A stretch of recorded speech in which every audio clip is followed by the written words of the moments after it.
Bom, dando continuidade agora ao estudo dos sufixos, na segunda parte. O que é o sufixo? Relembrando, é aquelas regrinhas que te darão assim, uma noção muito vasta de palavras em inglês, mesmo sabendo o significado. Então, por exemplo, vamos começar pelo NES. Lembrando que esses 3 módulos, eles compõem aí um bojo de aproximadamente aí umas 800 palavras só nesses 3 blocos que teremos agora. Estamos no segundo e o terceiro é o próximo. NES. O adjetivo mais o NES, ele representa um estado ou qualidade. Então, relembrando, NES é um estado ou qualidade da palavra. Aqui embaixo nós temos dark. Então, darkness seria o quê? O estado de escuro, ou a qualidade de escuro, que seria escuridão. Dark, a palavra original, darkness, com o sufixo ness, você teria escuridão. Happy, então quando você estiver assistindo filme ou coisas parecidas, lendo revista ou dialogando, e alguém te disser happiness é felicidade. Gentil, com o sufixo ness, fica gentileza. Polite, quer dizer bem educado, seria politeness, que seria boa educação. Egoísta, com o sufixo ness, ficaria egoísmo. Macio, suave, seria softness, seria maciez, suavidade. Grosso, espesso, seria espessura, com o sufixo ness. Useful, que vamos relembrar o conceito anterior. Useful, qual que é? Origina da palavra use, que é uso. Use é uso. Useful é aquele termo, full, lembra? Aquele termo que maximiza a palavra, coloca potência. Então, uso, aqui fica útil. Useful. E usefulness seria utilidade. Vamos passar para o próximo slide. Agora, essa terminação it, né, o sufixo it. O sufixo it, na palavra, ele representa a qualidade de. E ele é igual ao sufixo idade do nosso português. Olha que interessante, então. Olha que curioso. A maioria das palavras que nós temos na origem portuguesa que termina em idade é porque ela também origina do latim. E, consecutivamente, tudo que termina em idade no português, assim, a maioria, né, não é tudo, mas assim, a grande maioria, origina do latim. E o que terminar em idade ou idade do nosso português, nós acrescentamos it. Curioso, né? Então, por exemplo, aqui, personalidade. Aqui, você acrescentaria o quê? Personali, aí você colocaria it. É claro que a pronúncia seria personality, mas personalidade, tira o idade fora, acrescenta it. Bem interessante. Então, imagine a quantidade de palavras que você poderá aplicar essa regra. Cuidado, que não são todas as palavras. Mas a boa vantagem é você pode até errar uma e outra, mas assim, a grande maioria você já vai traçar nesse exemplo. Então, por exemplo, aqui outra palavra, generosidade. Generosidade, você tira o dade e coloca o it, fica generosity. Possibilidade. A pronúncia de possibilidade é possibility. Então, né, nem sempre a pronúncia vai ser igual nós falamos no português. Mas isso, com a prática que nós passaremos nesse curso, através de como assistir filmes, como ouvir áudios, enfim. Então, com essas dicas que passaremos nos tópicos seguintes, né, adiante, você poderá ter a fluência falada, né? Porque o inglês, de todos os idiomas, o inglês é um dos idiomas que você escreve de uma forma e fala do outro. Então, o inglês ele não é falado da forma como é escrita. Por isso que sempre se deve começar pela língua inglesa, ouvindo, para depois escrever. Vamos pegar aqui alguns exemplos que eu coloquei aqui relacionados, que eu achei. Ó, vamos pegar um exemplo aqui, habilidade. Seria apto.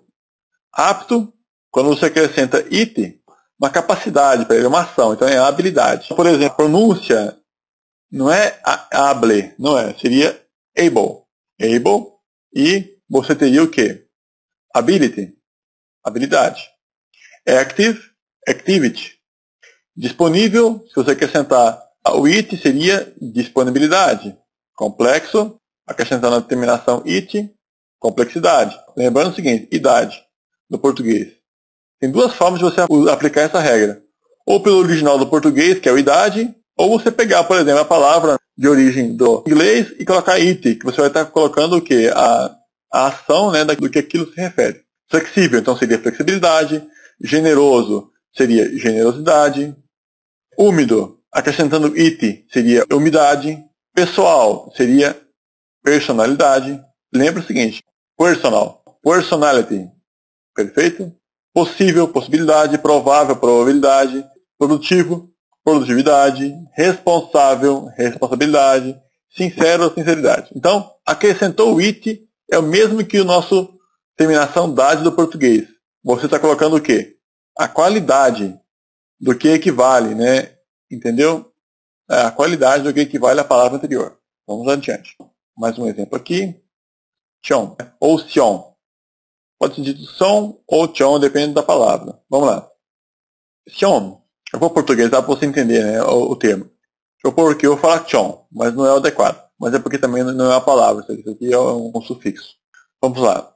T-I-O-N. Quando você pega uma palavra e coloca T-I-O-N, você está dando o quê? Um estado, uma ação do que equivale ao sufixo. Seria aqui embaixo, um exemplo. Ó. Direct, né, que seria direcionar. Até coloquei aqui em marrom para explicar para você. Então, quando eu coloco tion, eu estou falando o quê? Direção.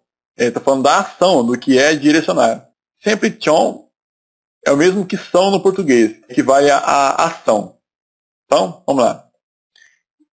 Deportar, né? Então a ação de deportar é a deportação. Então você pega, no português seria assim. Então, mas no inglês você colocaria chon. Perfeito? Agora, essa é uma forma de você avaliar. Tem outra maneira. Digamos que você queira, eu quero saber então, como que eu escrevo deportação, mesmo que você não conheça a palavra, mas você sabe que ela é deportação, a maioria são do latim, então a grande probabilidade dela ser escrito por deportation é muito grande. Tem algumas exceções, mas a maioria das palavras, elas seguem essa métrica. Então, vamos ao exemplo aqui. Deportação. Deportação, você tem deportation, administração, né, do nosso português, você tira o são, coloca o chon, né, ou o sion, e você tem o quê? Administration. Administration. Demonstração, você tira o são do português e coloca chon e fica demonstration. Perfeito? Então tá. Então, lembrando o seguinte, a origem desse sufixo é latim, portanto, as palavras que se aplicam na maioria da origem latina, mostrando uma grande semelhança e equivalência com o português. E é o mesmo caso aqui embaixo, por exemplo, então, se nós temos acomodar, qual que é a ação de acomodar? Acomodação. Bom, para não confundir, lembre-se o seguinte, eu vou retornar aqui. Sion, chon, ele pega aquela palavra e coloca a ação do que fazer. Então, por exemplo, você tem uma palavra no inglês e quer colocar a ação nela, por exemplo, assim, acomodar. Acomodação, coloca chon, pronto, você já colocou a ação da palavra. Por exemplo, adquirir. Não, eu quero falar aquisição. Então está aqui, ó, você coloca chon. Não, ação. Atuar, agir. Aí você fala, não, ação. Aí, action. Como está aqui embaixo no terceiro exemplo. Bom, voltando em acomodar, accommodation, que é originado do quê? Do accommodate. Adquirir, passaria aquisição. Atuar, ação. Administrar. Quero colocar administração. Então, você coloca chon. Participar de, que seria attend, né? Você tem também atenção. Definir, definição. Demonstrar, demonstração. Deportar, né? Deportação, como já explicamos. Descrever, descrição. Direcionar, direção. Enfim, discutir, discussão. Distribuir, distribuição. Ou seja, tudo que envolve fazer a palavra ter ação. Educar, educação. Coloca chon. Eleger, eleição. Avaliar, avaliação. Exagerar, né? Enfim, vai, olha. Bem vasto, né? O que nós podemos fazer. Perfeito? E olha, e até que coloquei embaixo aqui que tem muito mais, porque ele é muito vasto. Quando você coloca chon, você coloca ação à palavra. E é muito vasta a gama de palavras que compõe, né, essa regrinha. Vamos passar para a próxima então. Ficou bem claro, né? Eu espero que sim. Mas dá uma revisada, depois eu vou te mostrar também, né, na internet como você pesquisar sobre isso também.